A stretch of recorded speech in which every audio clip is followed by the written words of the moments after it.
Samajwadi party में बयानों की जंग छिड़ी हुई है। विधायक राकेश प्रताप सिंह ने स्वामी प्रसाद मौर्य को लेकर कुछ कहा तो उन्होंने उन्हें ऐरा गैरा नत्थू खैरा बता दिया। राकेश प्रताप सिंह जी हमारे साथ हैं। सर, ये क्या बयानबाजी हो रही है और लगातार वार पलटवार?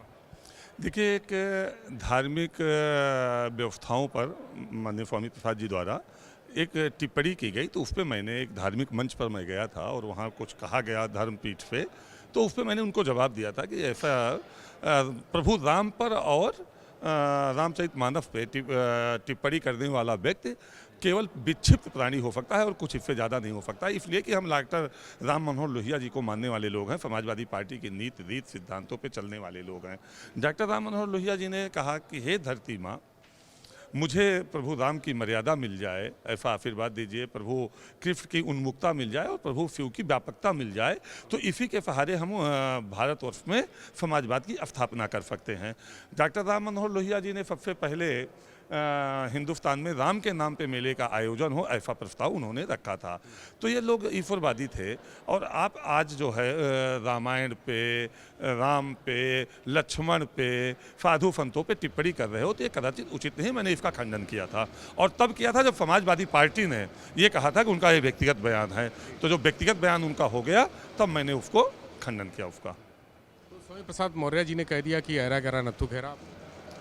ऐसा है कि ये स्वामी प्रसाद जी जो बोल रहे हैं, तो मैंने उनको जब विक्षिप्त प्राणी कहा था, तो मैं आपको उदाहरण दे देता हूं कि प्रत्यक्षम किम प्रमाणम, जो मैंने कहा है वही कर रहे हैं। अपने दल को के विधायक को, जिस दल के वो राष्ट्रीय महासचिव हैं, उस दल के विधायक को ऐरा गैरा नत्थू खैरा कह रहे हैं, जिसको तो गौरीगंज की महान जनता, पूज्य जनता 3-3 बार जिता के सदन में भेजने का काम करती है। तो कहीं ना कहीं वो विक्षिप्तता उनकी प्रमाणित हो रही है, एक चीज़। दूसरी चीज़ ये है कि ये जो चौपाई का वो कह रहे हैं कि हटाया जाए, मैं पूरी रामायण का विरोध नहीं कर रहा हूँ, राम के चरित्र का विरोध नहीं कर रहा हूँ, 1-2-4 चौपाइयों का विरोध कर रहा हूँ। तो जब ये भारतीय जनता पार्टी की सरकार में शपथ ले रहे थे, तो उस समय इन्होंने क्यों नहीं कहा कि पहले ये चौपाइयाँ हटा दी जाएँ, उसके बाद मैं शपथ लूँगा, नहीं तो नहीं लूँगा, पहले इसमें संशोधन कर दिया जाए, तब मैं बसपा सरकार के में जब ये मंत्री बने, तब इन्होंने इस बात को क्यों नहीं कही। बसपा और भाजपा के गठबंधन सरकार में ये मंत्री बने 2002-3 में, तब इस बात को इन्होंने क्यों नहीं कहा। इसी सदन में नेता विरोधी दल के रूप में 5 साल अपने दायित्वों का निर्वहन इन्होंने किया, तब इस बात को इस सदन में क्यों इन्होंने नहीं प्रस्ताव रखा कि ये रामायण की चौपाइयाँ गलत हैं, इनका संशोधन होना चाहिए। क्या कारण है कि समाजवादी पार्टी में आते ही इनको ये चौपाइयाँ पढ़ने का फुर्सत कहाँ से मिल गई है और इनको इसका ज्ञान कहाँ से प्राप्त हो गया? मैं केवल ये इनसे पूछना चाहता हूँ। स्वामी प्रसाद मौर्य का तो प्रमोशन कर दिया गया, उनको राष्ट्रीय महासचिव बना दिया। देखिए, समाजवादी पार्टी, मैं पहले कहा कि बड़े नेता हैं और बड़े नेता को अपने गरिमा को बना के रखना चाहिए। ये जिस तरह का बयान दिए हैं, इस तरह का कोई छोट भैया नेता अपनी पहचान बनाने के लिए देता है। इनको इस तरह का बयान हल्का बयान नहीं देना चाहिए। और दूसरी चीज़ ये है कि वो जब इनका व्यक्तिगत बयान हो गया, तो संगठन के हैं, संगठन ने उनको राष्ट्रीय महासचिव बनाया है और ये कहते हुए कि पार्टी का नहीं है, उनका व्यक्तिगत बयान है, उनको बनाया है। आप उनके बयान का विरोध कर रहे हैं, लेकिन अखिलेश यादव तो एक तरह से मौन सहमति है उनकी, वो तो सपोर्ट कर रहे हैं। नहीं, जब पार्टी ने ये कह दिया कि उनका व्यक्तिगत बयान है, तो व्यक्तिगत बयान मैं भी दे रहा हूँ। ना माननीय राष्ट्रीय अध्यक्ष जी उनको कुछ कह रहे हैं, ना उनको कुछ कह रहे हैं। हम लोग धार्मिक भावनाओं के अनुरूप अपने अपने बयान को जारी कर रहे हैं और मैं ही नहीं, बहुत लोगों ने इसका विरोध किया है। और जो उन्होंने ऐरा गैरा नत्थू खैरा कहा है, मैं एक दोहे के रूप में कबीरदास के उसका जवाब उनको दे देता हूँ कि मूर्ख को समझाओते जान गौठ का जाए, कोयला हो ना उजरा सौ मन साबुन लाए। केवल इसको पढ़ लेंगे स्वामी प्रसाद जी और उनको जो मुझे उन्होंने कहा है उसका जवाब उनको मिल जाएगा। आपको लगता है कि ये रामचरितमानस को लेकर जो बयान दिया है स्वामी प्रसाद मौर्य ने, उसके बाद अखिलेश यादव ने खुद को शूद्र बताया कि भाजपा वाले उन्हें शूद्र समझते हैं, इस बयान से समाजवादी पार्टी का फायदा होगा या नुकसान होगा? देखिए, मुझे लगता है कि मैंने क्षेत्र में मैं रहता हूँ, क्षेत्र में दौरा करता हूँ और जब मैं बोला हूँ तो इससे प्रमाणित हुआ कि मैं जब उस धार्मिक कार्यक्रम में गया था और पीठ पे जब हमारे पार्टी के बड़े नेताओं पे टिप्पणी की गई, तो 5000 के आसपास की भीड़ थी और सबने इतना तेज ताली बजाया, फिर मुझे वहाँ बोलने का मौका मिला तो मैंने उसका जवाब दिया। निश्चित तौर से नुकसान हुआ है और और मैं माननीय राष्ट्रीय अध्यक्ष से अनुरोध करूंगा कि सभी पार्टी के नेता कार्यकर्ता को बुलाएं और ऐसा निर्देश जारी करें कि आप कोई धार्मिक बयान नहीं देंगे। हम ना तो धर्माचार्य हैं, ना हम पीठाधीश्वर हैं, ना आचार्य हैं, ना शंकराचार्य हैं। हम राजनीतिक व्यक्ति हैं। हम राजनीति के माध्यम से उत्तर प्रदेश की जनता का कल्याण कैसे हो सके, महंगाई से कैसे निजात मिल सके, बेरोजगार नौजवानों को रोजगार मिल सके, इन सब चीज़ों की बात करने के लिए जनता ने हमको भेजा। हमको उसकी बात करनी चाहिए। अगर हमको धार्मिक बात करनी है तो किसी इस सार्वजनिक जीवन को छोड़ के धार्मिक चोला पहन के किसी पीठ पर बैठना चाहिए।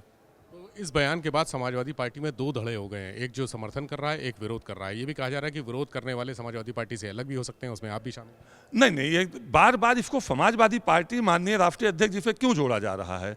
मैं कह रहा हूँ उनका व्यक्तिगत बयान है, मेरा व्यक्तिगत बयान है। मैं हिंदूवादी मानसिकता का व्यक्ति हूँ। मैं रामायण का पाठन करता हूँ, मैं मंगल व्रत रखता हूँ, मैं प्रभु राम के चरित्र का अनुसरण करता हूँ, मैं पारिवारिक जीवन जीता हूँ। मेरे पिताजी हैं, मैं 4 भाई हूँ, मेरी संयुक्त फैमिली है।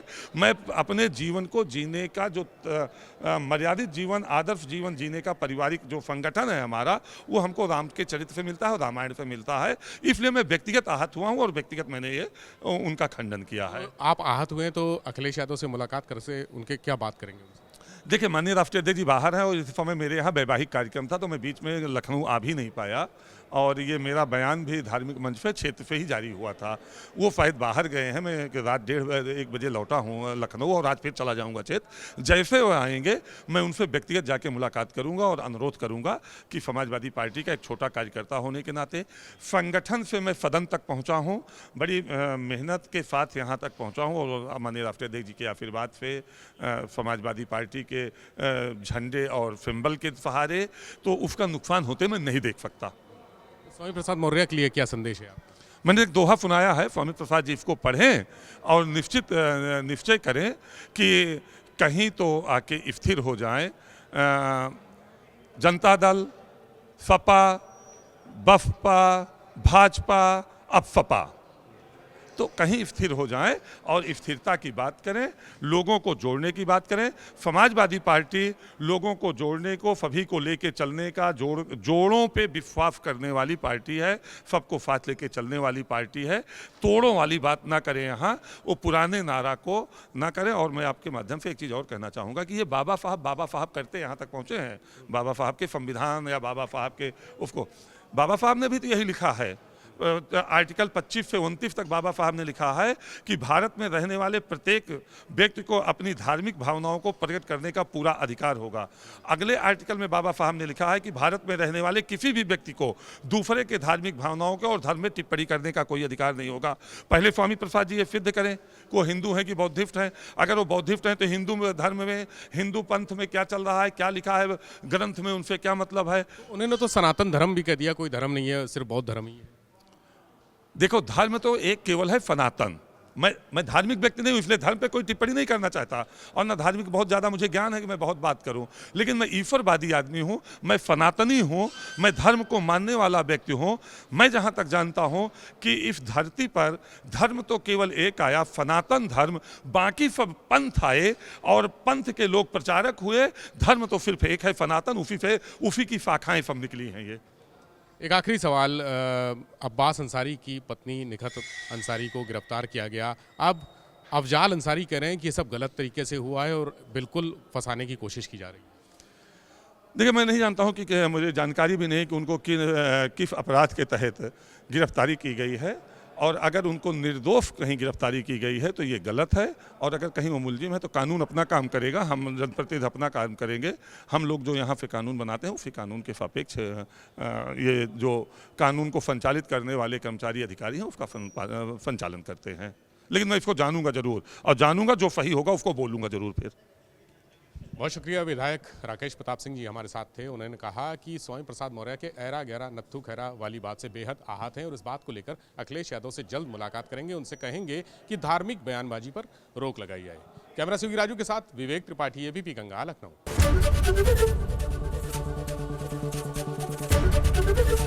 एबीपी गंगा, खबर आपकी, जुबान आपकी।